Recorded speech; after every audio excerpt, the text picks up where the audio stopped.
Lagot na. Legal na asawa ni Ronaldo Valdez, kinuha na ang abo nito sa kabit na si Jamela Santos.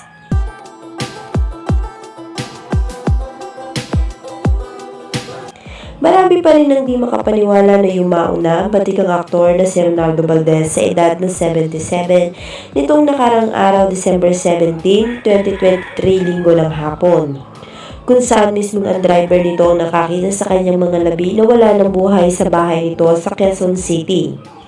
At kasalukuyan pa rin itong nakalagak sa Garden Suite ng Loyola Memorial Chapel at Crematorial sa Guadalupe, Quezon City. Nagluluksa ngayon ang mundo ng showbiz sa biglang paglisan nito. Ayon sa ilang kapwa-artista na kasama ni Ronaldo Valdez sa ilang proyekto ay para na raw nilang pangalawang ama ito. Malaki rin ang naiambang nito sa mundo ng showbiz dahil na rin sa mga malalaking proyekto na kasama ito. Kahit daw may edad na ito ay naibibigay pa rin ito ang galing niya sa pag-arte. At habang nakaburol ito ay patuloy na nag-iimbestiga ang mga otoridad sa totoong nangyari sa pagkamatay nito.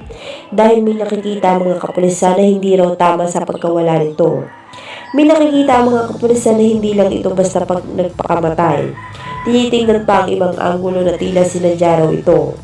Ngunit samantalang sa unang araw ng burol nito ay dinagsagad ito ng malalapit nilang kaanak at kaibigan maging sa showbiz.